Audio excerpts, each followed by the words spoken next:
25 मई 1998 ठीक पाकिस्तान के first nuclear bomb की टेस्टिंग से 3 दिन पहले आखिर ऐसा क्या हुआ कि पाकिस्तान के शहर हैदराबाद एयरपोर्ट पे इंडिया का झंडा लहराया गया, पूरे शहर में मगरिब की अजान नहीं दी गई और कैसे पीआई के पायलट्स की एक जीनियस मूव की वजह से पूरे मुल्क की इज्जत और 27 पैसेंजर्स सब बच गए। ये कहानी है पीआई की फ्लाइट 544। 25 मई को एक डोमेस्टिक फ्लाइट सूबा बलूचिस्तान के शहर तुर्बत से उड़ी और गवादा एयरपोर्ट पर थोड़ी देर का स्टे लेती है, जहां 3 पैसेंजर्स ऑफबोर्ड हो जाते हैं और एक सवार। इस फ्लाइट में टोटल 27 पैसेंजर्स और 5 क्रू मेंबर्स ऑन बोर्ड थे। एयर होस्टेस ने मामूल के मुताबिक बोर्डिंग कंप्लीट की और 5:05 पर प्लेन ने अपनी असल डेस्टिनेशन हैदराबाद के लिए उड़ान भर ली। मगर थोड़ी ही देर बाद कुछ ऐसा हुआ जिसने सबकी सांसें रोक दी। एक पैसेंजर जिसका नाम था शाह सवार बलोच अपनी सीट से उठकर कॉकपिट की तरफ तेजी से चल पड़ा। एयर होस्टेस ने जब उससे उसकी खैरियत पूछने की कोशिश की तो वो एयर होस्टेस को धक्का मार के सीधा कॉकपिट के अंदर घुस गया। उसके हाथ में थी एक पिस्टल और सिर्फ 30 सेकंड में उसने कैप्टन उजैर खान के सर पर बंदूक रख के प्लेन को हाईजैक कर लिया, जिसके बाद उसके 2 साथी भी खड़े हो गए, जिनका नाम था साबिर हुसैन बलोच और साबिर रिद। तीनों के पास पिस्टल और रिवॉल्वर थे और एक ही कमर पे बम भी बंधा हुआ था, जिसकी वजह से प्लेन में अब और ज़्यादा डर का माहौल बन गया। और वो 24 पैसेंजर्स जो अपने अपने घरों को जा रहे थे डरे बैठे थे कि ये उनका आखिरी दिन भी हो सकता है। सब होस्टेस बन चुके थे और हाई लेकर्स की डिमांड थी प्लेन सीधा दिल्ली ले जाओ। कॉकपिट में मौजूद हाईजैक करने कैप्टन उजैर खान को प्रेशराइज किया कि फौरन जहाज को हैदराबाद की बजाय दिल्ली ले जाया जाए।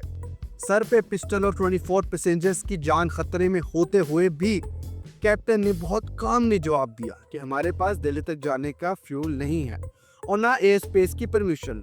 लेकिन हाईजैकर्स बज़द थे कि प्लेन अब जाएगा तो सिर्फ दिल्ली, और उनकी जुबान पे बस एक ही बात थी कि हमें इंडिया की हाई कमिश्नर से मिलना है, प्लेन को बस दिल्ली पहुंचा दो।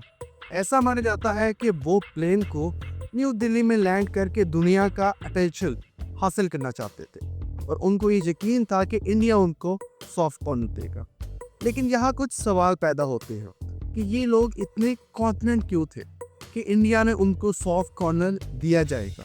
सोर्सेस के मुताबिक जब पाकिस्तानी इंटेलिजेंस एजेंसी ने कुछ इंटरसेप्टेड कॉल ट्रेस किए तो उनको यह पता चला कि बलोच एक्टिविस्ट ने पहले ही इंडिया में मौजूद कुछ इंडियन हैंडलर्स से कांटेक्ट किया हुआ था। ये लोग BLA बलूचिस्तान लिबरेशन आर्मी के मेंबर्स थे और उनका कहना था कि इंडिया में उनके लिए असाइलम रेडी है। इंडिया ने ऑफिशियली कभी इस लिंक को तस्लीम नहीं किया, लेकिन ये बात समझना मुश्किल नहीं कि अगर प्लेन दिल्ली में लैंड करता तो क्या होता। यहाँ इंडिया को 3 फायदे मिलते। नंबर 1, पाकिस्तान को बदनाम करने का मौका। अगर हाईजैक प्लेन इंडिया में लैंड करता तो इंटरनेशनल मीडिया इस खबर को कवर करता, जिससे पाकिस्तान को अनस्टेबल स्टेट दिखाया जाता और पाकिस्तान की बदनामी होती। नंबर 2, न्यूक्लियर टेस्ट रोकने का सुनहरी मौका। इस प्लेन हाईजैक के जरिए इंडिया और अपोजिंग इंटरनेशनल कम्युनिटीज होस्टेज के बलबूते पे पाकिस्तान की न्यूक्लियर टेस्ट पर प्रेशर डाल सकती थी और रुकवा सकते थे। और थर्ड, बलूचिस्तान के इशू को ग्लोबल स्टेज पर लाना।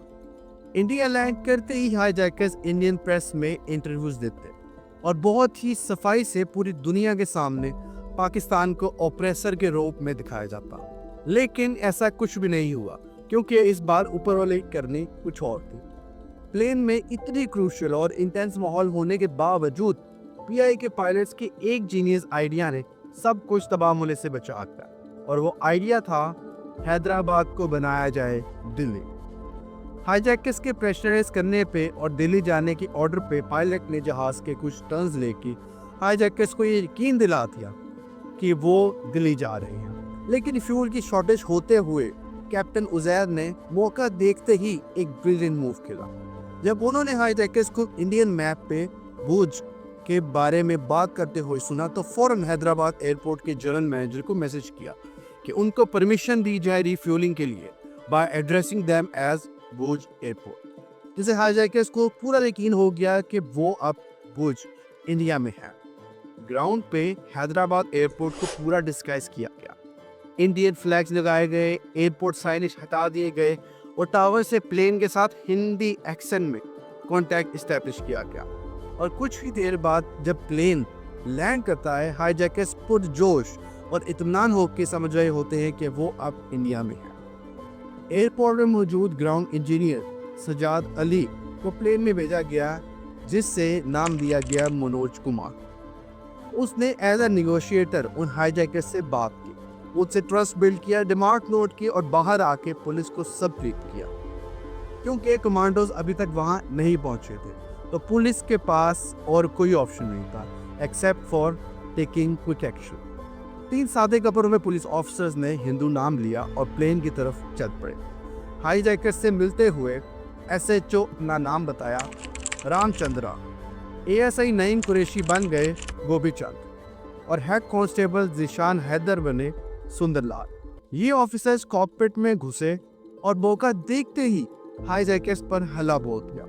एक इंटेंस जद्दोजहद के बाद तीनों हाईजैकर्स को बगैर किसी कैजुअलिटी के गिरफ्तार कर लिया गया और हाईजैकर्स का इंडिया जाने का ख्वाब सिर्फ ख्वाब बन के रह गया। हाईजैकर्स की टाइमिंग, उनकी इंडिया जाने की जिद और उनका पहले से इंडिया में साथियों का होना, सब कुछ इस बात की तरफ इशारा करता है कि इंडिया उनका प्लान भी था। अगर वो इंडिया पहुंचते तो इंटरनेशनल पॉलिटिक्स का रुख कुछ और होता, न्यूक्लियर टेस्ट शायद ना हुआ होता, पाकिस्तान की इमेज खराब होती और बलोच सेपरेटिस्ट मूवमेंट को ग्लोबल प्लेटफॉर्म पर जगह मिलती और ये आग और भड़कती। लेकिन पाकिस्तान के पायलट्स की हाजिर दिमागी और पुलिस की बहादुरी ने इस ऑपरेशन को बिना किसी इंटरनेशनल इंटरफेरेंस के सॉल्व किया, पीसफुली और इंटेलिजेंटली। आप क्या सोचते हैं? क्या ये सिर्फ एक हाईजैक था या एक बड़ी जियोपॉलिटिकल मूव? अपनी राय कमेंट्स में जरूर शेयर करें और अगली वीडियो तक के लिए आयान राही को दीजिए इजाज़त। ऐसी और इंटरेस्टिंग वीडियोस के लिए पाकिस्तान अपडेट्स ओरिजिनल्स को सब्सक्राइब करें।